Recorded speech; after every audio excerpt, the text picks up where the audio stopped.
এ নিয়ে কথা বলতে এখন আমাদের সাথে যুক্ত করে নিচ্ছি ব্যবসায়ী নেতা মীর নাসির হোসেন এবং আমাদের সাথে এক পর্যায়ে যুক্ত হবে অর্থনৈতিক ডক্টর গোলাম খন্দকার গোলাম মোয়াজ্জেম। জনাব মীর নাসির, আপনাকে স্বাগত জানাচ্ছি অর্থযোগের আয়োজনে। আমরা আজকে বাজেটে লক্ষ্য করেছি বেশ কিছু দেশীয় উৎপাদনশীল খাতে, শিল্প খাতে কর অব্যাহতিটা তুলে নেওয়া হয়েছে এবং তুলা থেকে শুরু করে বিভিন্ন ইয়েতে, বিশেষ করে পোশাক খাতের সাথে সম্পর্কিত বিষয়গুলোতে আমরা দেখতে পাচ্ছি যে ট্যাক্স বসানো হয়েছে। কি বলবেন, আসলে শিল্প খাতের জন্য কতটা ভালো হলো বাজেট? আসলে যে জিনিসটা হয়েছে, আমাদের প্রত্যাশা ছিল যে আমরা এমন একটা সময় বাজেটটা পেতে যাচ্ছি অর্থনীতি কিন্তু ভঙ্গুর অবস্থায়। কারণ এই জুলাই বিপ্লবের আগের থেকে আমাদের কিন্তু সংকট সৃষ্টি হয়েছে এবং জুলাই বিপ্লবের পরে বিভিন্ন কারণে অর্থনীতি স্থবির হয়ে পড়েছে। আমরা বিভিন্ন চ্যালেঞ্জে পড়েছি, যেমন আমরা গ্যাস পাচ্ছি না, বিদ্যুৎ পাচ্ছি না, cost of doing the business বেড়ে যাচ্ছে ফর্মাল অ্যান্ড ইনফর্মাল ওয়েতে। সেই সময়ে এবং যেখানে সামনে একটা এলডিসি গ্র্যাজুয়েশনের চ্যালেঞ্জ রয়েছে, এই মুহূর্তে যে প্রণোদনগুলি ছিল বা ছাড় ছিল পরে ঢালাওভাবে অনেকগুলো ইন্ডাস্ট্রি থেকে তুলে নেওয়া হয়েছে। আমার মনে হয় এইটা রাইট সময় নয়, এটা আমাদের সময় দেওয়া উচিত ছিল। তা নাহলে হবে কি, অর্থনৈতিক ক্ষতিগ্রস্ত হবে। কারণ আমাদের মূল লক্ষ্য থাকতে হচ্ছিল ম্যানুফ্যাকচারিং সেক্টরকে গ্রো করানো। কারণ ম্যানুফ্যাকচারিং সেক্টর অর্থনীতিতে সবচেয়ে বেশি অবদান রাখতে পারে, সঙ্গে সঙ্গে কর্মসংস্থান সৃষ্টি করতে পারে। সেই জায়গায় ব্যাহত হলে তো সামগ্রিক অর্থনৈতিক ব্যবস্থার উপরে বিরাট নেগেটিভ ইম্প্যাক্ট পড়বে। তো আমি মনে করি যে এইটা মানে পুনর্বিবেচনা করার দাবি রাখে। খাতে আমরা পোশাক খাতে বেশ কিছু নতুন সিদ্ধান্ত এসেছে, বিশেষ করে ট্যাক্স বাড়ানোর সিদ্ধান্ত এসেছে লভ্যাংশে। এবং আমরা লক্ষ্য করছি যে তুলাটি কিন্তু খুব গুরুত্বপূর্ণ বিষয় পোশাক খাতের জন্য। তুলা আমদানিতে শুল্ক বাড়ছে, এটি তো পোশাক খাতে বড় ধরনের প্রভাব ফেলবে বলে মনে করছেন আপনি? হ্যাঁ, স্পিনিং এর যেটা হয়েছে সেটা আপনার কর্পোরেট ট্যাক্স ছিল 15%, সেটাকে অন্যান্য কর্পোরেট ট্যাক্সের সাথে দেওয়া হয়েছে 22.5 আর 27.5, সেরকম এতে নিয়ে আসা হয়েছে। তুলার ক্ষেত্রে আপনার ট্যাক্স পড়েছে এবং ডোমেস্টিক মার্কেটে যে ম্যানমেড ফাইবার সেটার উপর আপনার কিন্তু, যেটা আমি মনে করি অত্যন্ত গরিত। কারণ হচ্ছিল যে ম্যানমেড ফাইবারটা কিন্তু নেক্সট নেক্সট জেনারেশন, মানে আজকে টেক্সটাইল ইন্ডাস্ট্রি কিন্তু মূল উপাদান হয়ে আসবে ম্যানমেড ফাইবার, সেখানে কিন্তু হাত পড়েছে আমি এবং লভ্যাংশের উপর পড়েছে।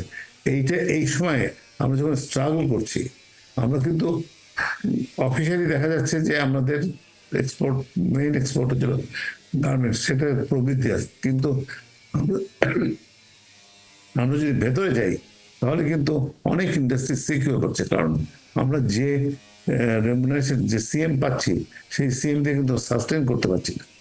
সেই সাথে এই পর্যায়ে যদি এই চাপটা আসে, আমার মনে হয় খুব ডিফিকাল্ট হবে সাস্টেন করা।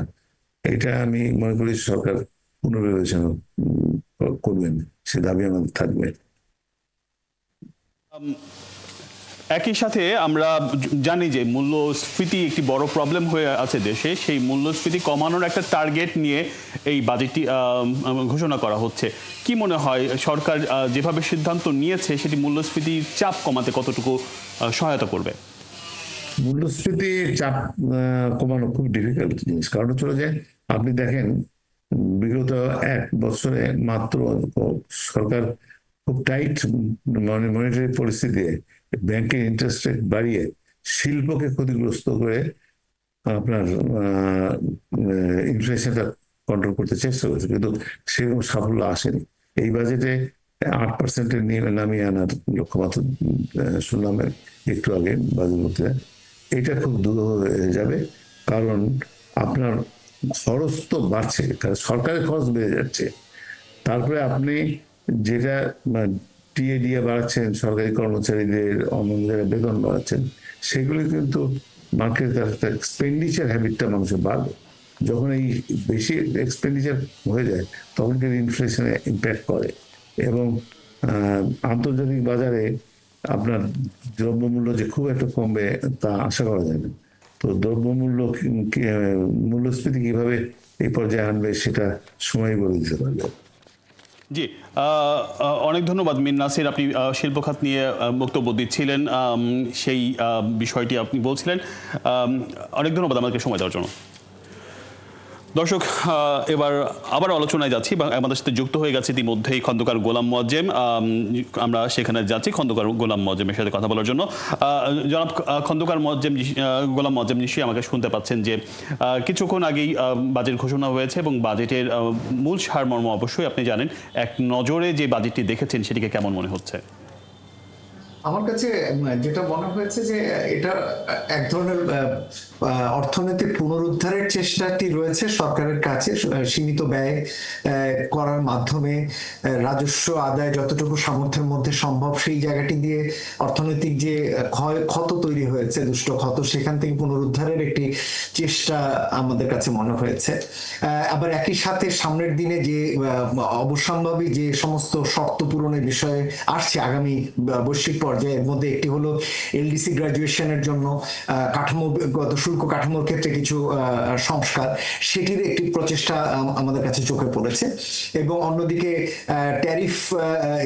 ইউএস ট্যারিফকে মাথায় রেখে কিছু কিছু উদ্যোগ আমরা দেখেছি, যদিও এটা সবগুলোর সাথে আমরা ঠিক একমত তা নয়, কিন্তু তারপরেও সেই ট্যারিফ কাঠামোগুলো নিয়ে কিছু উদ্যোগ আমরা দেখতে পেলাম। তবে সামগ্রিকভাবে যেটা প্রত্যাশা করা হয়েছিল যে এই বাজেটে অন্তত কাঠামোগত জায়গাতে কিছু নতুনত্ব থাকবে, সেই ধরনের বড় কোনো নতুনত্বের ছাপ আমাদের কাছে মনে হয়নি।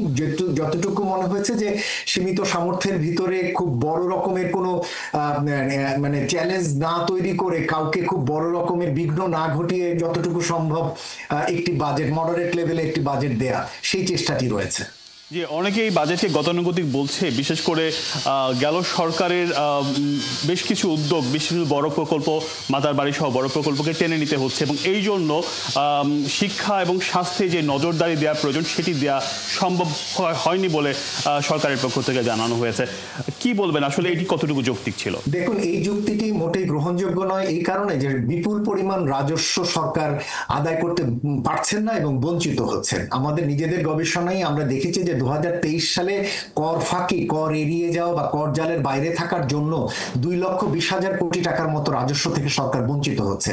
সুতরাং বড় প্রকল্প যদি অর্থায়নের জন্য যদি তাগিদ থাকেও, কিন্তু তার জন্য শিক্ষা বা স্বাস্থ্যে বাজেট ঘাটতে হবার কোনো অজুহাত তৈরি হয় না যদি সরকার অন্যান্য উৎসগুলো থেকে পর্যাপ্ত রাজস্ব আদায় করতে পারতেন।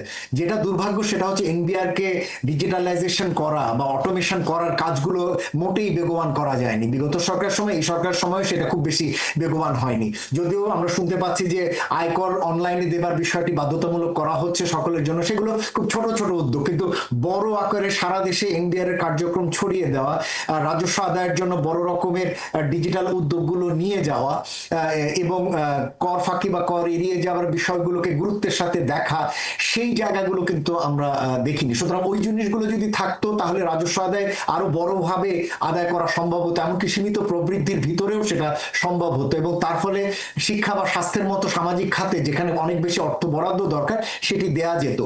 আর একটা ছোট্ট কথা বলতে চাই যে বরাদ্দ খালি তো বাড়লে হবে না, শিক্ষা এবং স্বাস্থ্য দুটো খাতই তাদের অ্যালোকেশন অনুযায়ী তারা বাজেট বাস্তবায়ন করতে পারেন না। তারা আন্ডার পারফর্মিং যে মিনিস্ট্রিগুলো রয়েছে তাদের খাতগুলোর ভিতরে এই মিনিস্ট্রিগুলো অন্যতম।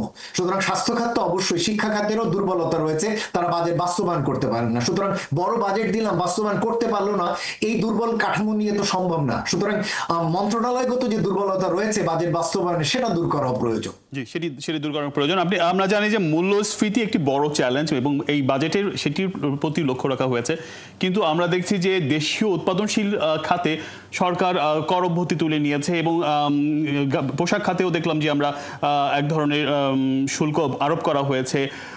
মোবাইল এবং মোবাইল নেটওয়ার্ক প্রতিষ্ঠানের উপর ট্যাক্স আরোপ করা হয়েছে। টোটাল বিষয়টাকে ব্যবসার জন্য কত টাকা বান্ধব হলো, কি বলবেন?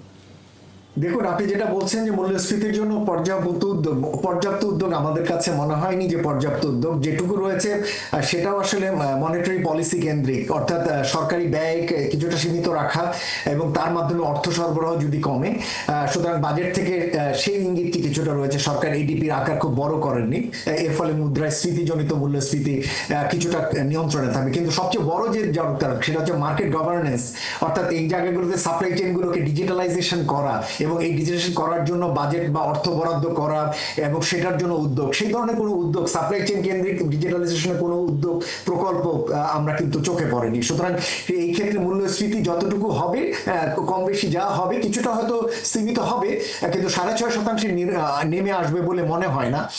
সেই জায়গাটি একটি গুরুত্বপূর্ণ দুর্বলতা। দ্বিতীয় যে জায়গাটি আপনি বলছিলেন যে বিভিন্ন খাতে যে কর আরোপ করা হচ্ছে, এর মাধ্যমে কতটুকু বেসরকারি খাতের জন্য সেটা বান্ধব হবে, এক্ষেত্রে একটি গুরুত্বপূর্ণ বিষয় মনে রাখা দরকার। সেটি হলো যে আমাদের যেহেতু WTO কমপ্লায়েন্স করার দরকার আছে এবং আগামী বছর যেহেতু স্বল্পোন্নত দেশ থেকে বেরিয়ে যাবার চাপ রয়েছে, সুতরাং শুল্ক কাঠামোতে আধুনিকায়ন এবং শুল্ক কাঠামো পুনর্বিন্যস্তকরণ এবং রেশনালাইজেশন করার একটা চাপ রয়েছে, যেটা আগামী বছর আমাদের নভেম্বর আগে এগুলোর অধিকাংশটি করার দরকার। এর ফলে হ্যাঁ, কিছু কিছু খাতে তো অবশ্যই চাপ সৃষ্টি হবে, দেশীয় বাজার ভিত্তিক অনেক প্রতিষ্ঠানে চাপ সৃষ্টি হবে।